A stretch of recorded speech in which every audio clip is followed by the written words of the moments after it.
All right, welcome back to the Trauma Therapist Podcast. My name is Guy McPherson. My mission is to raise the awareness of trauma and to support and inspire new trauma therapists just starting out on the trauma-informed journey. I do that with my membership community, Trauma Therapist 2.0, my online courses and workshops, and the Trauma Therapist newsletter. If you're a therapist of any kind and you work with individuals who've been impacted by trauma, I invite you to head on over to my website at thetraumatherapistproject.com. That's thetraumatherapistproject.com. All right, let's get started. All right, folks, welcome back to the Trauma Therapist Podcast. I am thrilled to have as my guest today, Dr. Hilary McBride. Hilary, welcome. Thank you so much for having me. It's such a pleasure to be with you. All right. So Dr. McBride is a registered psychologist, a researcher, and a podcaster with expertise that includes working with trauma, trauma therapies, and embodiment at the intersection of spirituality and mental health. Her first book, Mothers, Daughters, and Body Image, Learning to Love Ourselves as We Are, was published in 2017. Her most recent book, The Wisdom of Your Body, Finding Wholeness, Healing, and Connection Through Embodied Living, came out in the fall of 2021. The book offers a compassionate, healthy, and holistic perspective on embodied living, weaving together illuminating research, stories from Dr. McBride's work as a therapist, and deeply personal narratives of healing from a life-threatening eating disorder, a near-fatal car accident, and chronic pain. All right, cheery, here we go. Right, yeah, yeah. Look, thanks so much for... so pleased to be covering all of these really, really difficult things right off the bat. I appreciate you coming on here. Before we get going, Hilary, share with our listeners where you're from originally and where you are currently. Yeah, so I am born and raised in Vancouver, BC, and just made a move to Victoria, BC. So I live on an island off the west coast of Vancouver, but it's a short boat or plane ride to Vancouver. So I still think of that as home in a way. Awesome. Mm-hmm. All right, so let's dive in here.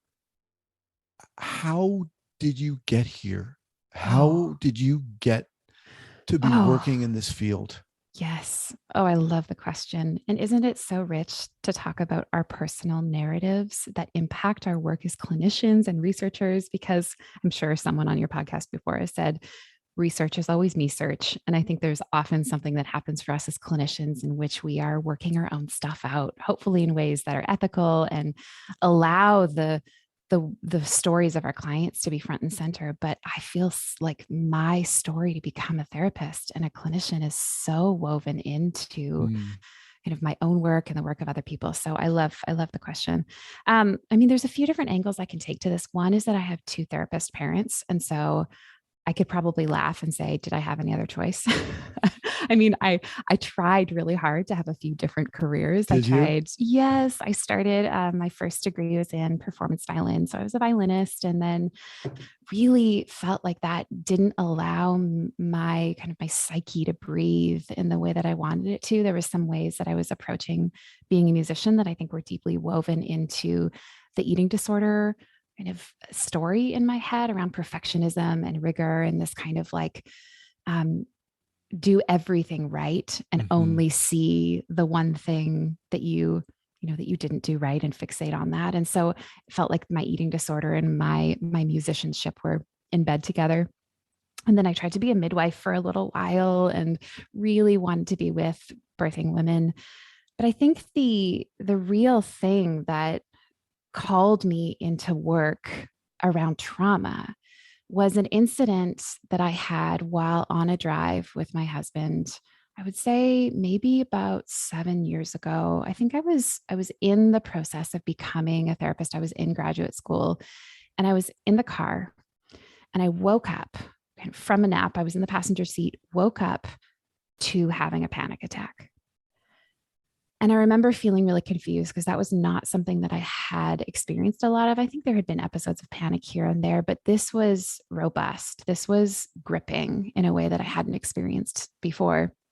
And as I sat up in the passenger seat, I looked out the window, and the exact spot that we were in as we were driving, as I was having this panic attack, was a spot in the road in which I'd had a near fatal car accident. And there was something about that episode of panic as it was integrated into place that got my attention.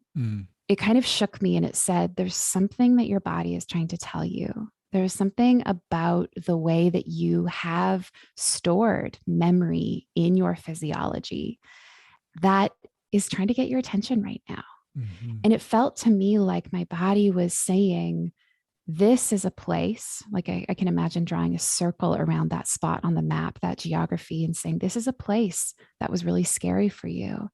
And your body knows that it needs a little bit of extra protection when you come into this specific space. Now, what I find so fascinating about that experience was that I wasn't conscious, right? My body knew where I was, even though I thought I was kind of drifting off into a nap. And so there's something kind of mystical about the way that our bodies help us survive trauma. There's something kind of mystical about the ways that our bodies remember, even when our conscious awareness doesn't. When our kind of acute, or maybe what we could say like declarative memory seems to be offline, our body holds the stories of what we've been through, even when we aren't conscious of it. And so that awareness of place and memory, and really seeing it as well through the angle of my body trying to protect my existence, got my attention in a way that I couldn't ignore, and started me down this path of researching and really studying how to be a good steward of our bodies, especially as it relates to the trauma that is unprocessed, the trauma that is alive in the way that we move through the world. So, of course, there are several other branches to my work, as people who have been following my work for some time or have read my research or my books know. But I think at the heart of this, the heart of what I do is to invite us back into connection with ourselves, into a connection that feels loving and tender and compassionate, even when it feels like, maybe the stories that we have about our bodies make it hard to do that. And I think that that's, as I was alluding to as I started, that's of interest to me because that's been my work. How do I befriend my bodily knowing when it would be really easy to hate the panic, when it would be really easy to hate the distress, to actually be in loving, tender relationship with it and believe that somehow it is good and somehow it is for me. When did that experience happen in the car? How long ago was that? About 7 years ago, Okay. I would say. Yeah. And then the accident would have been a few years before that. And what you just described is, incredible. Just the way you articulated it was really clear and I think cogent. When you woke up, however, my guess is it didn't come out like that. Right. What was your experience when you did wake up and you were in that moment? Yeah, I remember there was two parts of me. There was the, I feel very afraid and I feel like I'm going to die part, which is so typical of panic and flashbacks and kind of the trauma remembering. And then there was also this hint of recognition, this awareness as I looked around me, almost like I was nodding to myself, like, oh, this makes sense. And I think that's important to note because for a lot of us, the experiences of panic feel fragmented out from the knowing of what's causing it. When we have these implicit memories that are alive and working themselves out in our daily life, we might not know what the trigger was. We might not even remember it because maybe it wasn't in our lifetime. Like when we think about epigenetic change and intergenerational trauma, sometimes our bodies are reacting to things that happened to our ancestors. So the fact that I was able to know this place makes sense of this reaction, and then also have the clinical awareness, unlike many people, to go, oh, my body is telling the story of this place and it's not something wrong with me. This is a trauma response. That felt very unique. And in that way, I could feel both my kind of the traumatized self and the person of the clinician online at that moment, having a dialogue with each other. You mentioned an eating disorder. Where was that in relation, in terms of time-wise, where was that in relation to this? Yeah. So at this point, I would say that I was very much in remission. Although what I do think is important to acknowledge is that there is something about my treatment of my trauma, particularly I have had a number of near fatal car accidents, that going into my body to process the trauma of these accidents invited me to see that there was things that lingered from the eating disorder that, although I didn't have symptoms, were not quite healed. Mm. And I think this is one of the bones that I have to pick with psychology as a discipline, is that so many of us in the discipline have been trained to see symptom resolution or symptom reduction as a marker of healing without actually asking, but is the person flourishing? So I could say my symptoms had disappeared, but did I know how to inhabit myself in a way that was loving and tender? Did I believe that my body was good and for my fullness? Not really, but I didn't have symptoms at that time. So you had this experience. Mm-hmm. How do things unfold in terms of the work you wanted to do or saw yourself doing or was inspired to do because of this? Mm-hmm. Yeah. And I find myself wondering as you ask that, my personal work or my clinical work? Not that they're However necessarily you so want to different. take that question, Uh-huh. you know, I guess the work around, I guess we could step aside and say here, what is your mission right now? Mm, Who are you speaking to? yeah. What are you addressing? Yeah. I think that this awareness that my body was good and was trying to protect my existence gave me a new way of understanding bodies and gave me a new way of understanding my own body in a way that asked me to see more of myself than I think the limited stories of bodies and my body that I had been given by our culture. So to look at bodies as alive and vibrant and wise was something that I don't quite think that I had encountered up until that point. It was kind of like my experience gave me a new reality. It was kind of a bottom up knowing, so to speak. We use that language in therapy all the time, the kind of bottom up versus top down knowing or processing.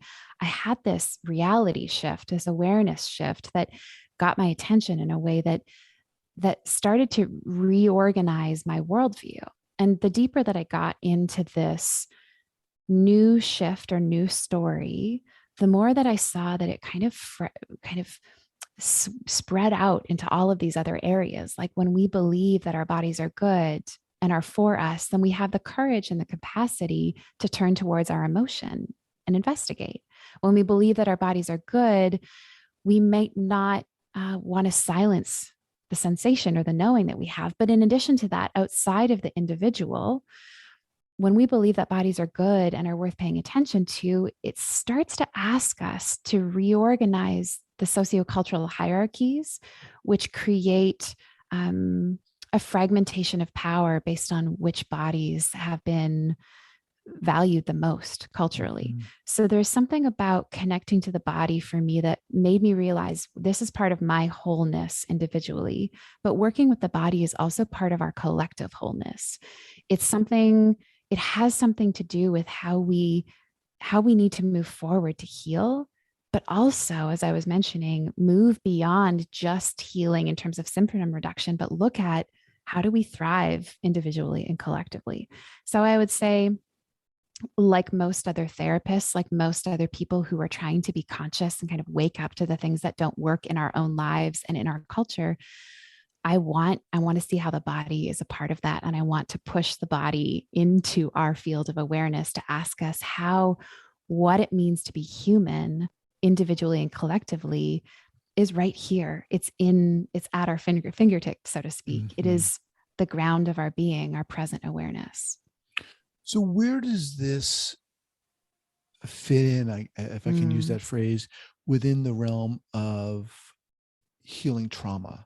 Mm-hmm. Someone comes to you, maybe they come to you for depression or anxiety. They don't Yeah. even realize they've been traumatized in the past. Mm-hmm. How give us an idea of how you work.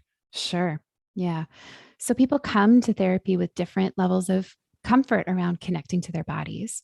As you acknowledge, there might be some people who come in thinking that they have a cognitive kind of issue, so to speak. My thinking is dysfunctional. My thinking is broken. And at that point, I might invite a person to become curious about what's happening inside of them. titrating in, kind of bringing in little bits at a time of sensory experience to ask a person to notice. And as we build the capacity to notice and tolerate what we find, to also bring in curiosity about what that information might be telling us, because that information at first might feel difficult to be with. And because of that, we can build up defenses around it and want to run away from that information. But when we have an attuned other who can regulate us, who can help us be present to what's going on, we can have the courage to stay with it and realize that our bodies might be telling us information about what we've lived through. And instead of seeing those messages as problematic or proof that our bodies are bad, we can see those messages as proof that our body is asking us to heal something. It is saying, I'm giving your conscious awareness some information about what needs your attention, about what needs to be worked through in order for you to feel like you're whole again. So the things that we experience aren't problems to be solved, but are actually really important insights and messengers about the path forward. Speaking with Dr. Hilary McBride, her most recent book is titled The Wisdom of Your Body, Finding Wholeness, Healing, and Connection Through Embodied Living. It came out in the fall of 2021.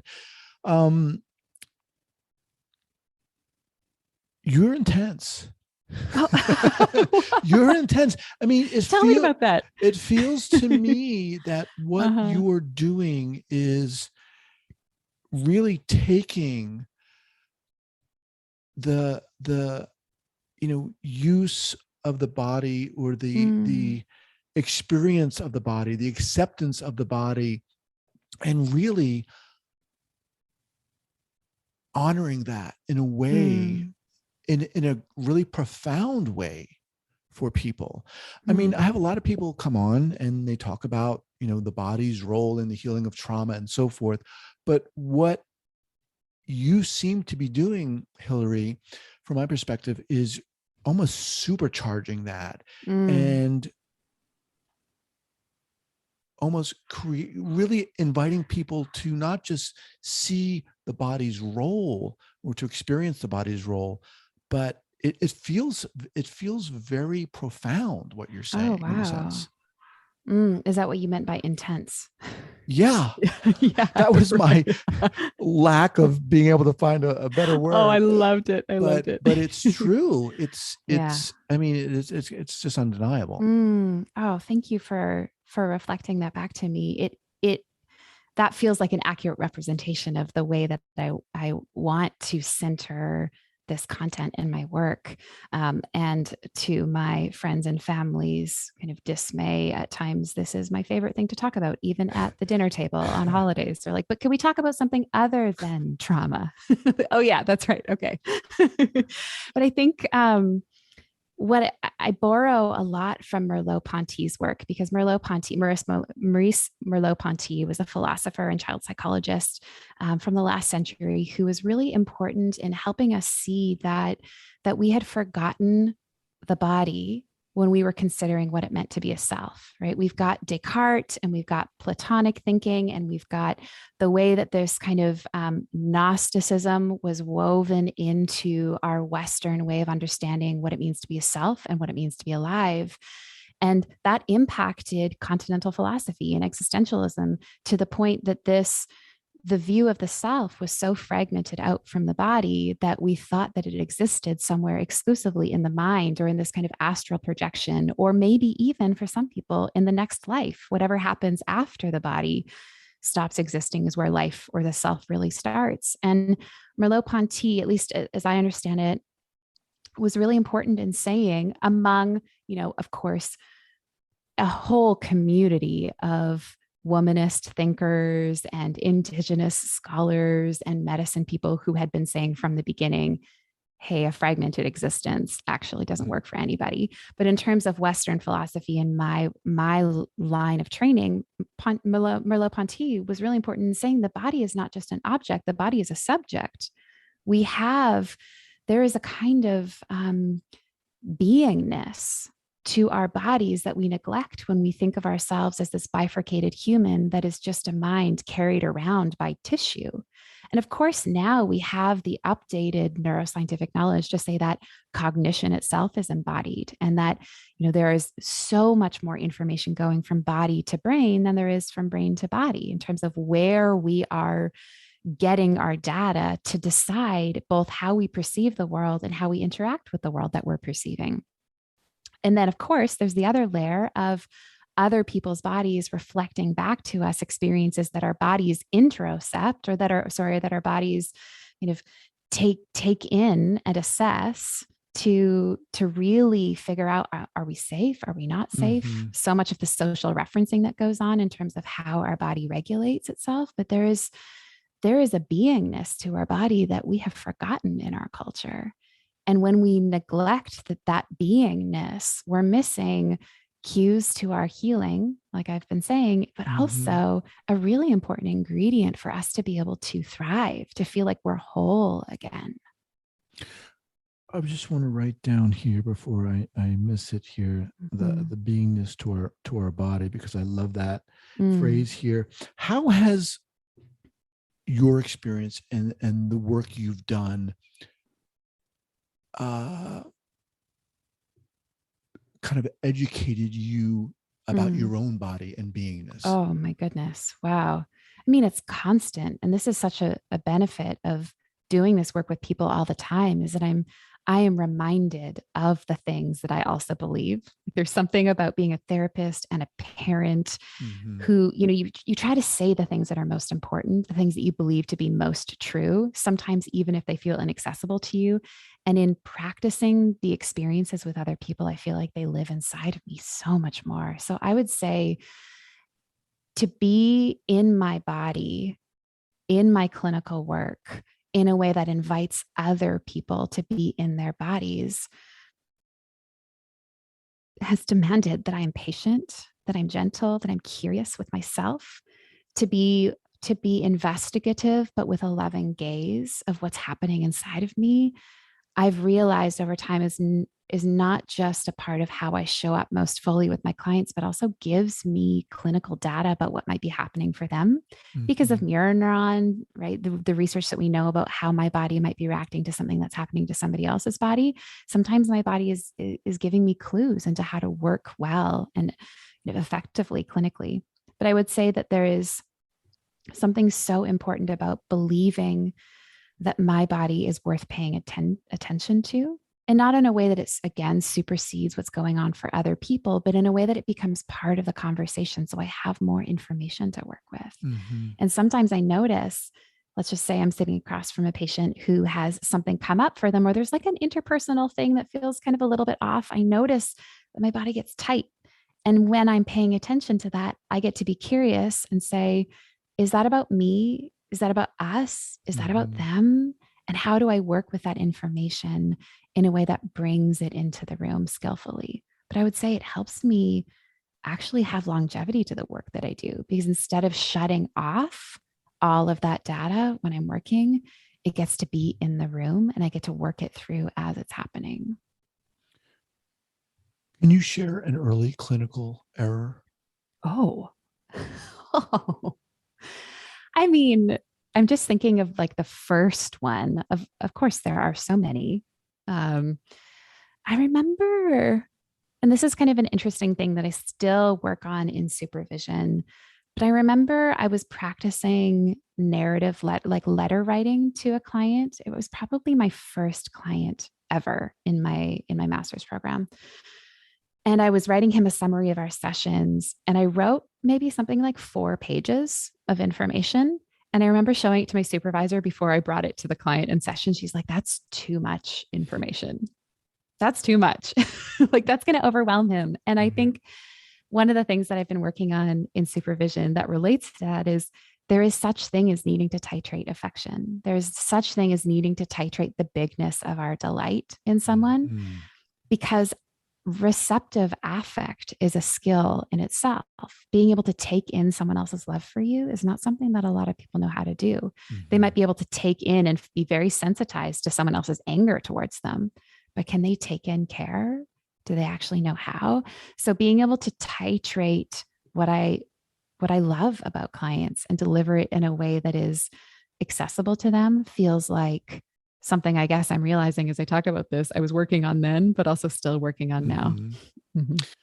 You know, as you're talking, I'm thinking to myself, you know, and I'll speak for myself. I mean, even on, you know, my best day, it can be really challenging to experience my body or honor my body in the way that I think we're talking about here. Yeah. And I'm thinking, you know, for some people who've experienced interpersonal trauma, it feels sometimes they can be working even from a further deficit. Yes. Like even to acknowledge that their body can be a challenge. You know, and you talked a little bit about how you work, but I'm just curious. There seems to be, how do you invite someone to even acknowledge, to increase their awareness of their body? Yeah, it can be such a tricky thing. Yeah. I think I love the practicality of this question as well, by the way. I think that sometimes for clients who feel like their body is inaccessible to them and unsafe to them to even begin to experiment with noticing and paying attention to, not even talking about honoring. I mean, that would feel so far down the road. We can act as the representation of the self for that client. As the therapist, we can be the stand-in for the person who knows how to do that. So what we can start by doing is saying, essentially, I might use different language if I was talking to a patient, but to say, your body is safe to me. And I can notice your body and it doesn't dysregulate me. And I can pay attention and believe that what the messages that your body is sending, you know, are good and worth paying attention to. So what that might be like, really practically, is to say, I saw you take a big breath there. I'm so glad that your body is telling us that there's a little bit of relief. Does that feel like the right word? Is that, you know, was it relief? How did you know? What is it about what I said that felt like it resonated inside? So using bodily cues and the person that we're micro attuned to, and inviting that to be explicit in the room. And then I would, you know, because some of my training is in AEDP, a really important skill set or technique in AEDP is the metatherapeutic processing. So adding in something like, you know, how is it for you that I notice? How is it for you that I'm paying attention to your body, but I am being curious and non-judgmental? What is it like for you? Because for some people, to be surveyed or to have their body noticed might feel really unsafe. But if they're paying attention to the fact that I'm doing it in a gentle, loving way, all of a sudden it might become clear that there are other ways of paying attention to the body. Yeah. I love that. I love that. Okay. People listening to this are therapists, they're coaches, they're people who've experienced trauma. They're both. Let me, before I ask you that question, where do you see the field of trauma treatment right now? I mean, there's a lot going on. There's so many interventions and modalities out there. What's your take on the current state? Oh my goodness. Well, it's hard to talk about the current state of trauma treatment without also talking about this zeitgeist around psychedelic psychotherapy and that being reintroduced into the way that people are practicing, because I think we're realizing that there is more ways. And as you mentioned, that there are already a lot of ways. But I think when I look at the buffet of options, even kind of the buffet of trainings that I've had to be able to work with people with various traumas that come into my practice, the thing that I think that we always need to come back to is, how do we be in relationship with the person in front of us instead of trying to fit them and their trauma into the mold of, you know, the specific one training that we like to use? How do we, as the attachment figure in the room, adapt to them? How do we see the person and what they need and create a relationship and an environment in which the person has an opportunity to ask for what they need and talk about what works and what doesn't work? So I feel like it's much more important, particularly when we're working with people who have interpersonal trauma, to be creating a space where people have a relational experience that undoes the trauma, more than I think about any kind of technique that I need to use. And you could argue that that is a kind of intervention Mm-hmm. to use relationship, but I think about that as being such an important part of how we develop as humans. We are wired to be in Right. connection with other people, that if the rest of the interventions are delivered in a really skillful but misattuned way, it doesn't really actually seem like they're seeing the person. And I think that we run the risk of being further re-traumatizing to someone. And then I think the other piece, in addition to like how are we choosing interventions and how are we in relationship with someone, is it's sometimes so intense for people to live their lives with all of this trauma that there's an urgency to resolve it really, really Mm-hmm. fast. And we can kind of jump the gun, so to speak, and miss how important slowing down and pacing is for trauma. So again, to create a new relationship or to be deeply attuned. So I'd say more important than the intervention is, can we create a relational container within a person feels attuned to and heard, but can we move at a pace that allows us Mm-hmm. to drop into these experiences instead of, I would say, is here's another clinical error of mine, being so eager to help people in their distress that we Mm-hmm. pull out the big guns of therapy and a person gets flooded and re-triggered and doesn't have the skills to re-regulate themselves, and things actually get way, way, way harder before they need to. Yeah, I love that response. How long or Mm-hmm. when did you understand that? Oh, When did that become embodied for you? That yes. realization? The pacing piece. Well, the importance of the relationship, the importance of Mm-hmm. you, being human in that room, as Yeah. opposed to, when I first started, of Mm-hmm. course, I guess a lot of people do, but I was clutching tight to my briefcase of interventions, Yes. Yeah. and I Me have to too. use this, of course, so I know how to use that, and I've got to do that. I have this Yeah. degree, of course, and I did Uh-huh. not get anything of what, I mean, I kind of Uh, intellectualized what you were saying, but it sure. didn't come home for me. Yes. But Yeah. someone listening to you now, they could very easily be thinking, oh my God, Dr. McBride, that's the way she was born. And you Yeah. just came out of the womb and you were this incredible, you know, but was that the case? Right. When did you get there? Okay. A moment is coming to mind, and I notice feeling, oh, I feel some sadness about it as I talk about it, because I realize in a way that I learned this lesson because I hurt somebody in the process. And it was a rupture that we were able to repair. And I'm actually still working with this person, but I can feel the sadness that I had of my misattunement to them. It was a moment where I was inviting a person to do some EMDR processing. And this is a person who had a lot of interpersonal trauma, and from early on in childhood. And we had at this point been into our clinical work for a couple of years before it felt safe to actually try doing this level of processing. And as we started doing the bilateral movements, um, is that enough to say for your listeners? Would people know enough about EMDR Yeah, for I me to think say so. that? Yeah, Okay. sure. As we get into kind of the procedure of EMDR, the client started to panic a little bit. And I had said, no, no, no, this isn't like, it's okay, go with it. Right. Like, as we're trained to do, notice that, go with it, stay with it, and let's keep going. And what she was trying to say and what I didn't hear was like, no, I can't feel you because you're Mm, sitting just outside of my field of vision. I have to look at your hand. I can't read you. I feel very alone in what's coming up for me, because I was saying, just stay with it, just stay with it, just stay with it.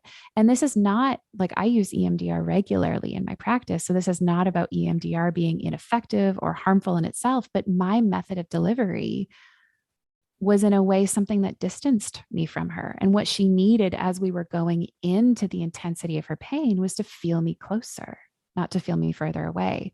So it was after us kind of like trying that a little bit and her going, no, I hate it.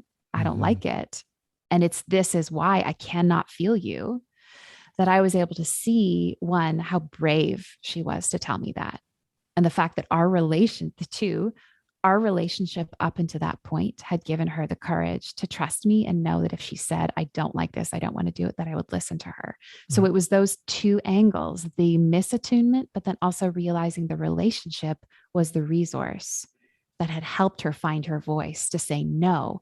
And what was interesting as we continue to process that was her no felt like a kind of a novel experience in a relationship with someone who has power, an authority figure, that it was a corrective experience to be able to say, I don't want you to do this, and have her be listened to. Right. Thank you for sharing that. Sounds like it was a pretty powerful experience on both of your for both of parts. us. Yes. And this is, I think how therapy works when it is doing its best thing is that we are also transformed. Like, I don't really ever want to enter into a therapeutic relationship with someone where my heart is closed off to being taught something by them. Okay. As we kind of wind down here, what's the best way for people to reach out to you, Hillary? Oh, sure. So you can find me on Instagram at Hillary Leanna McBride, Twitter, Hillary L. McBride, my website, HillaryLMcBride.com. And those are usually the best places to find out what I'm up to and get in touch with me. Okay. Now, in terms of the book, The Wisdom of Your Body, Finding Wholeness, Healing and Connection Through Embodied Living, why did you write the book? I wrote the book because I've been talking about embodiment and what it means to be a body instead of just a mind that has a body for a number of years. And people kept saying, but where do I read about that? And I kept having to say, well, you can go to some primary source philosophy texts, but I don't really know where else you can go to learn about what that means. So it felt like there was a hole in the market, so to speak, that there was a gap in the literature that was accessible for people where we could understand how to be in relationship with ourselves in a new way. And who's the book for? The book is for humans, of course. I would say, but beyond that, for people who might have felt like the body was an unsafe place to be. And so they learned to dissociate and see themselves as just a mind. Or for those of us who grew up in this cultural language that we're all swimming in, that our bodies don't matter. They're an afterthought, or they're an object to be used, or they're a thing that needs to be conquered for us to be able to be successful and sufficient and proficient in our lives. Yeah. Awesome. Look, Hillary, and there's so much to talk about. I'd love to have you back. Thank you. It would be an honor. Yeah. That would be awesome. Thank you so much. Oh, I appreciate it. Yeah. What a delight. Oh my goodness. I'm so grateful. I know you do. You have these rich conversations with people who talk about this stuff all the time. And I just so appreciate your invitation and your presence with me. It was such a delight. Awesome. Likewise. Yeah. We'll talk again. Thank you so much. I can't wait. You're welcome. Take care.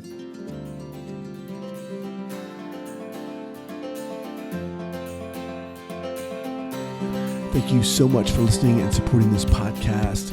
And if you'd like to join the hundreds of other therapists who are each month keeping up to date and informed and inspired about what's going on in the world of trauma, I'd love to invite you to head on over to the Trauma Therapist newsletter. That's the traumatherapistnewsletter.com.